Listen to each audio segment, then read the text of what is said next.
We all hoped that the land would be donated without needing to spend taxpayer dollars on the acquisition. But this is the predicament that we are in. And the problem is that the ownership of this club is in question and should be considered by the council.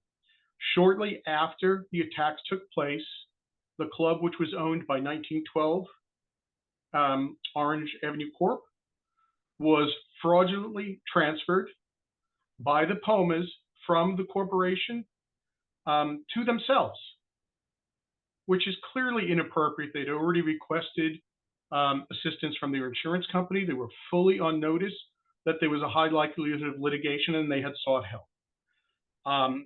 The ownership of the club is not clear, and we believe that the council, while this is clearly an important task to be done, that the council should not be purchasing the club for the profit or whatever of the Pomas.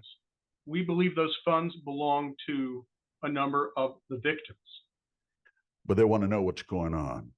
They want to know, they want clarity, they want transparency in terms of what's been happening with the monies. They also don't want 1 more cent to go to this family that owns the place. But we have a predicament, a huge predicament. How can we attain the place without buying it? Because it's their property. Somebody mentioned that before. So I see where the mayor is trying to, and the council here is trying to move forward to put this pain behind us and try to attain this property. What I would suggest, I know that tax dollars are being involved on this. Back then, as the mayor mentioned, we raised $34 million. I'm pretty sure we can raise $2 million. So maybe the city can buy this, and then we can raise the money to pay back the taxpayers. It would be a way of solving this issue, and everybody gets what they want, and people feel comfortable with the fact that the city is getting the taxpayers' dollars back. I cannot attest that this is going to happen. This is a decision from the council, the mayor and the council, but I think this is a way for us to put an end to this and finally get a hold of that property and do what is best for the community with the feedback of the community. Mayor, I know that this is a tough decision, and I know you've been struggling with this, and every member of this commission has been struggling with this. So with that, when the time comes, when we get to see that particular item, I would like to propose, if it's feasible, that we do move forward with a clause that we are going to attempt to get that money back to replace the taxpayers' dollars that are going to be used. We need to do a respectful, decent memorial. And you know what? By being transparent, by having this process, we probably will be able to return to the point where people will be willing to donate and help us with this process. One is the value of the property. And look, these folks here have a lot of talents I don't have, but I've been in commercial real estate my entire business career. For us to suggest that that property is worth $1.9 million is misleading. 7 years ago, when we looked at this site, our own appraiser said the property was worth $700,000. So where's the balance? People are trying to give value to the improvements. And I would suggest to you that the improvements, those that are still there, the owners have already been paid for their improvements through insurance. And if they haven't, it's their own fault they didn't have insurance. But we are buying land. Don't make any mistake about it. And I would also suggest the value of that land since the event is probably more because of the tragic event and the stigma associated with that. I can't imagine a business coming in and say, I'll pay $2 million and open up a fast food joint or whatever. It's only 1/3 of an acre, so there's limited things you can do. So let's not be confused. We're paying at least 2 to 3 times the value of that property. And so with that, the best way to do that and to make sure the taxpayers pay a fair price is we do eminent domain. That's what eminent domain was brought up for. Thank you, sir. Thank you, sir. 2.5 hours we got to hear from you. Give me 5 minutes, and then we can always talk. Thank you, sir. So where was I? So we should, in my view, I would like to talk to the council about eminent domain. Why? Because it meets the criteria for eminent domain. It's for the public use. And clearly, if that site's not in the best interest of the public, I don't know what is. And 2, the owners will be paid a fair price through the courts. And if it comes out to be 2 million, great, we'll pay him 2 million. But I would bet you $1, it's going to be a lot less than 2 million. And that way we pay the fair price. We still control it. We can still do a memorial, but we don't succumb to the owners who have done absolutely nothing that they promised they would do. And then we should do eminent domain. So with that, Mayor, before I move the agenda, I was hoping we could talk about this at agenda review, but I understand there was a lot of ups and downs. Do I want to pay them $2 million? No, I don't really want to pay $2 million. I would have rather seen the property donated either to us or to onePULSE, but that's not where we are. Commissioner Ortiz, I will attempt and hope everybody will join me to raise money to not just offset the $2 million, but to offset whatever the cost of the memorial going forward is. I don't have a plan going forward till right this second in purchasing this property, but we will have one shortly. And Number one, we talk about transparency. Representing to the public that this is worth almost $2 million, that's not transparent. It's not. And I will argue with anybody that wants to argue about that. But that notwithstanding, all we're talking about in eminent domain is just controlling the land. well, We're the not $2 million was taking their on- asking price. And I think we just need to move forward. If you need to vote no on that. I know you want to move forward. I'm trying to look at taxpayers as a fiduciary to taxpayers and say, why are we wasting $1 million of your money? That's all I'm saying. I'm not asking more than anything in that. So I will finish. I think everybody knows where I stand. If anybody wants me to amend this and move it to new business so we can talk, great. If I'm outvoted by everybody and everybody wants to pay $1 million more, then I'll move the agenda.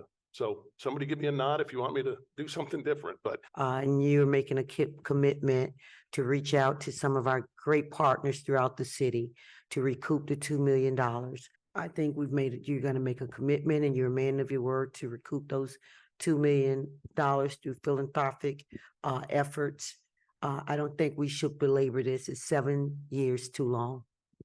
but if any corporation or company wants to contribute dollars, they're going to want to put their name somewhere. That's sponsorship 101. And we're trying to get the corporate element, I think, out of this. But that's why I don't. There's I some like good, the there's some good concept, people. but I don't know that I buy into it. I know you, If somebody's going to want their name. I know you Mr. Moneybags and always looking at the bottom line, but there's some good people out there that don't want their name on something just when. We can raise that money. Gee, we raised $34 million in no time for the victims. We can raise this money, I think, and I trust the mayor in that particular aspect, and I trust the rest of the council.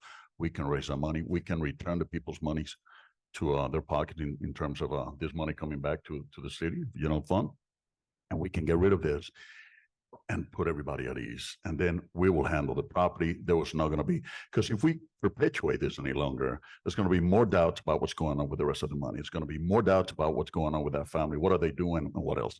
So. Well, we've had discussions about how we might fund it.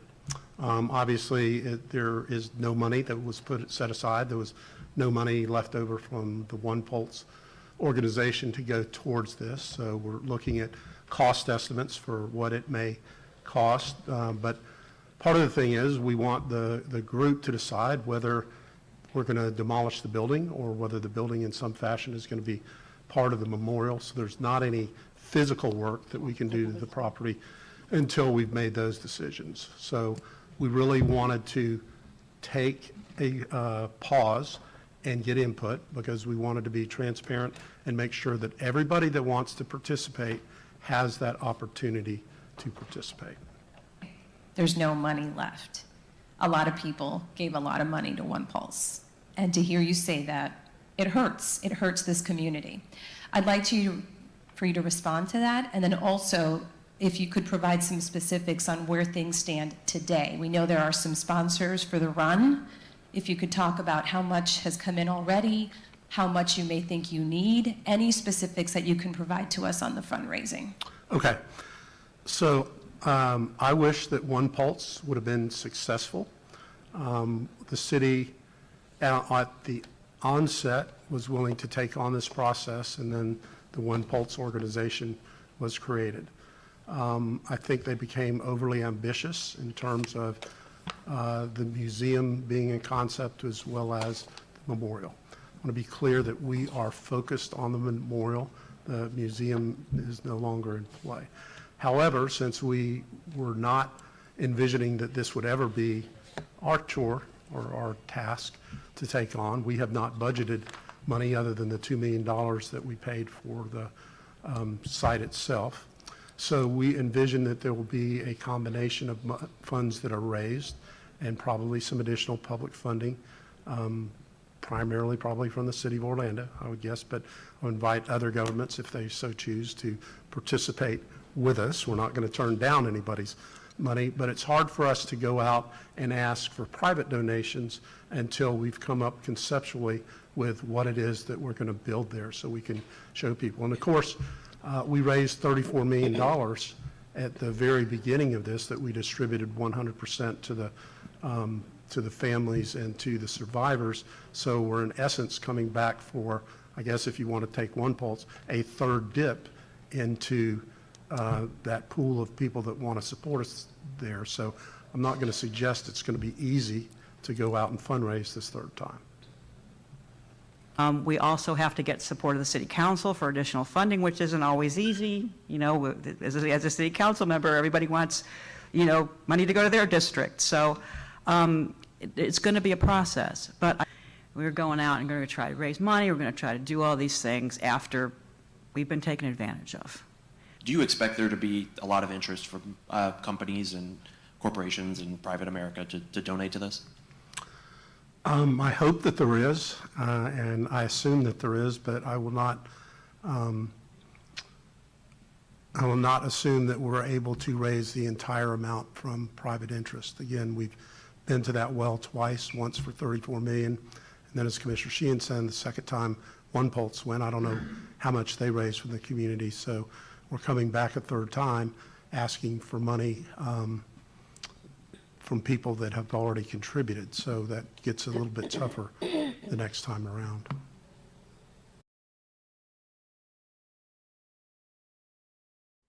Like, how do you guys have a plan? Do you have a set plan on how you guys are going to obtain the funds to get this memorial done?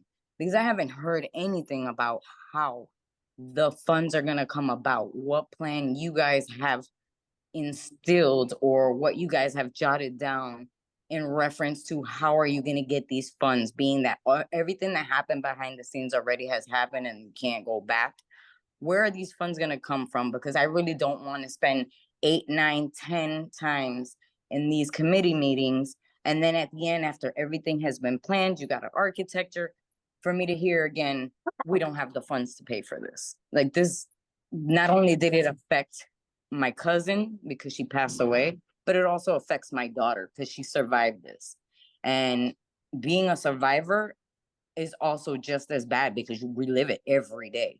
Being a parent of a survivor, you get to relive it with them every day, as well as the memories of my cousin passing. And it feels like it's just something that keeps being brushed under the rug. Because even though you guys are sitting here and giving opinions and ideas, which have been great, and I respect you all for that, we still haven't come back to the plan of how are you going to pay for this? Who's going to pay for this? How are you going to obtain this money? Because in all honesty, that hasn't even been a topic of discussion that has come up.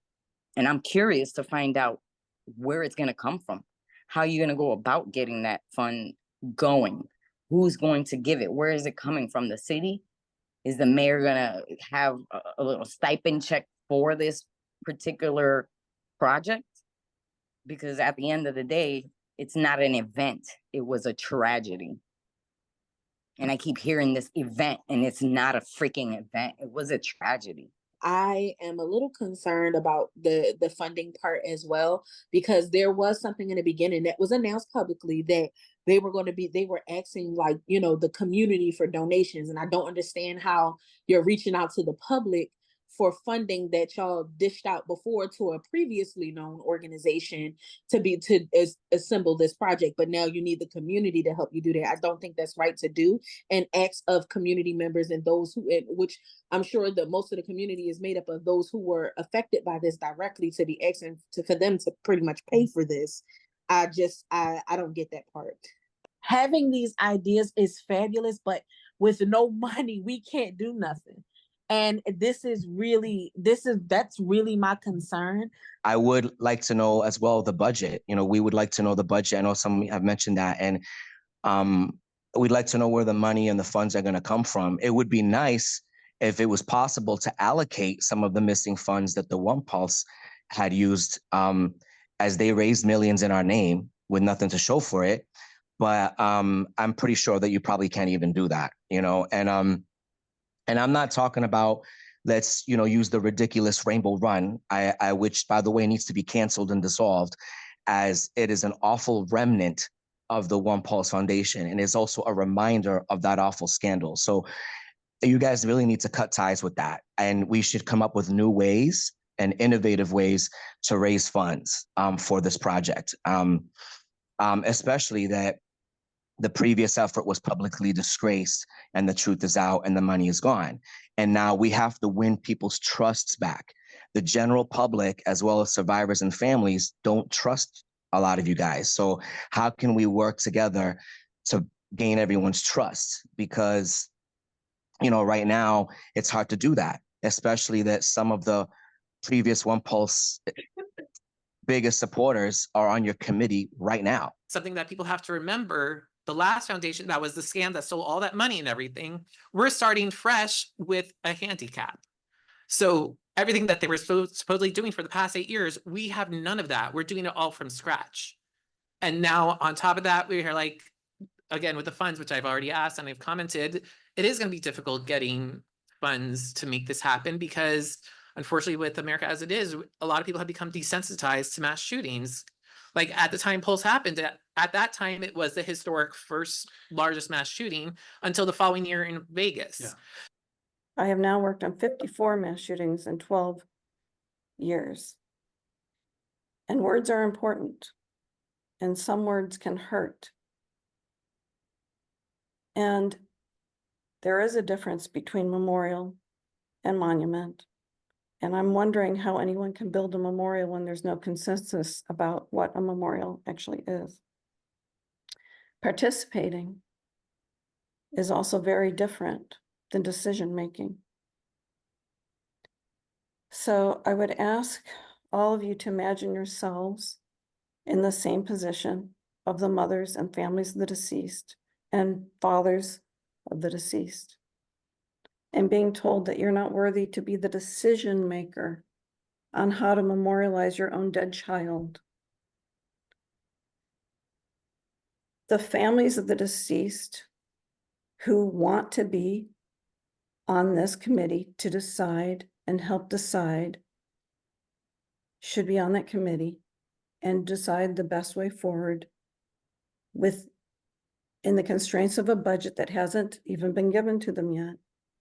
And then others should bring that vision to reality. I think that in September, when the committee is meeting and talking more specifically about the site, we can discuss in more detail the nature of the parcel that is next to it. But for the time being, the committee needs to focus on just the parcel where the club stood, where the building is still standing, right at the corner of, I believe, Orange Avenue and Astor Street in the southwest, the northwest corner there. But we are aware of that additional parcel. From what I understand, it's still privately owned. And so it's not considered a part of this memorial for the moment, but we will see what additional information there is for the September meeting. So Yoli, thank you very much. And I also want to say to Yoli, thank you for all you are doing to stay connected with these other mothers. And given the circumstances with the storm and the difficulty of connecting, I intend to do everything that I can, my team and I, to arrange for a time where we can speak with the mothers if they could not connect tonight. I know was difficult. So Yoli, we will be following up with you in that way. Thank you very much. Getting a budget is really central to moving forward, and everyone wants to move forward. I also want to move forward. You know, I don't get any pleasure out of having these conversations. I don't even really want to be here doing this either. This is a lot. It's been a lot for 8 years of fighting against onePULSE, of fighting against the city, of fighting against all this stuff. I think that by the September meeting, we can give the committee some clearer guidance on what budget there might be for the project. It's my understanding from the mayor's office that some of the funding would come from the city of Orlando and some of the funding would need to be raised from private donations. The exact amount, though, is something that we need to do some more research into. So understand that the city intends for this to be partly funded by taxpayer dollars and partly funded by fundraising. And that hopefully in September, when we're talking a little bit more specifically about the site, we can talk a little bit more specifically about what budget might exist. My concern is that it's a lot of ideas being thrown around and there's no budget. And we should, as a survivor, as someone who lost someone, you know, and being an advocate for those who don't want to speak, you know, I just feel like we don't want to go back in the circle that we were already in.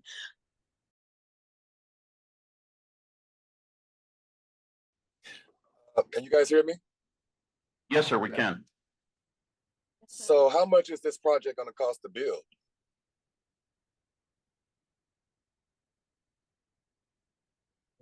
So we have not done the cost estimate. We know that there is a budget that the city has been working on.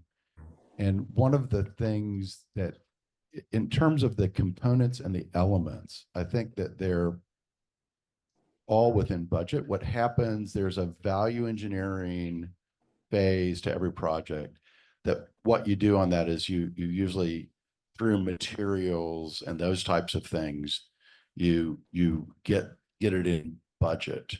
But in terms of the components, a lot of the cost is in those finishes and the details. So, I mean, the final design architect and landscape architect, there is going to be, I think there's going to be a budget that's part of the RFP. And so the contractors and the designers that are working on that are going to know what that budget is going in. But what we, and when I say we, it's the big we, the committee, that Mayor was very, I think, pretty firm saying that it was going to be this group, this committee, who's going to drive the design of this. You know, I think that what we intend to happen is that what we show in this concept is going to be substantively what the final monument is going to look like. So that's, and again, I don't know if that was your question specifically, but it's not going to be, we're going to start from scratch when we get this other person hired. You guys have your fingerprints on this, and it needs to be your design, and that's kind of what needs to be happening. I think that's the committee. I'm not with the city, so I can say that, but the city has committed. One second. Yeah, I'm guessing that part of the root of that question is the experience that the community had before this, where designs came out that were quite a bit more expensive than there were funds available. Is that right in terms of where your question originated? Well, my question is just originating just this has been a question since day one. Like, what's the budget going to be like to build this memorial? And I mean, nobody really has this answer except for the mayor at this point, right? Yeah, we do have a budget that the city has indicated project. 7.5. Is it 7.5? Is that correct? It's in the October 7th. 7.5 million for design and construction. That's something that was laid out at a prior committee meeting. And so the I think what I heard Jay and Wayne to say, and Wayne, I didn't mean to cut you off. No, Like, that's- I think what I think I heard you to say is you had in mind what the city has laid out as a budget as you did your work. It doesn't mean that you can stand up here and ethically guarantee that what you've shown everyone will absolutely cost that amount. But you knew that that's the budget that the city had laid out as you were doing your work. Yeah, I did just want to say that in conceptual work, we don't do takeoffs, right? But Jay and I have 30-ish years of experience both. So when we do concept and we know the budget, we hit the range that we think it will be, but we can't guarantee that it's in that budget until you do more detailed drawings and have a contractor in. But we believe we're in the range. Again, one of the things to realize is that we haven't done budgets yet. We don't know everything about the site. We haven't done the geotech. So there's still a lot of design that's left, but we want it to look like, once all is said and done, like what y'all want. That's the goal of this. A cost estimate was not done as part of the conceptual design process, but the committee and the designers were aware of the city's funding commitment and considered that as they were creating designs, as well as the directive to create a design that had minimal maintenance costs. We know there'll be some maintenance, but we wanted to minimize that maintenance cost just for ongoing operational considerations. The city has committed $7.5 million for the design and construction of the memorial, and we're having early conversations with other public and private partners for additional funding considerations. One funding source is the state legislature. There is an appropriation request being sponsored by our delegation members that represent the Pulse site in the House and the Senate. So Representative Escamani and Senator Smith.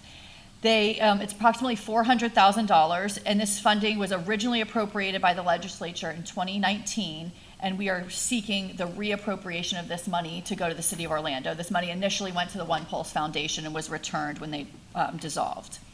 So based on these ongoing conversations, Mayor Dyer's directed staff to put a total budget for the design build in the RFP of $12 million for the design that you've seen today.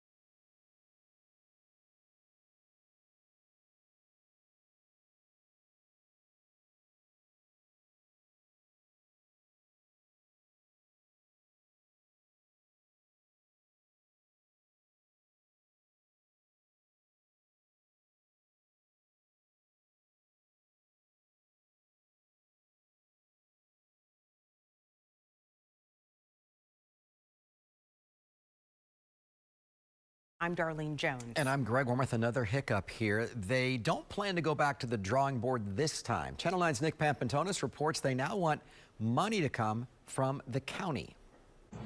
There's still a lot of mistrust over funding a permanent memorial. That's why the city of Orlando set out on its own, and why Orange County leaders aren't happy they're being asked to contribute again. I'm so pleased with the result and where we're at. A design picked for the Pulse Memorial after years of delay. But what has finally been smooth sailing since Orlando leaders took over the process came to a screeching halt this week when Orlando Mayor Buddy Dyer sent his Orange County counterpart a memo asking for $5 million to fund the memorial's construction. Orlando assumed control over the process following the collapse of the onePULSE Foundation, which was plagued by accusations it misplaced millions of dollars. The city set aside $7.5 million to design and build the monument, but they think the structure, containing a reflection pool, a water wall, a visitor center, and columns to represent the 49 victims, will cost somewhere in the realm of $12 million instead.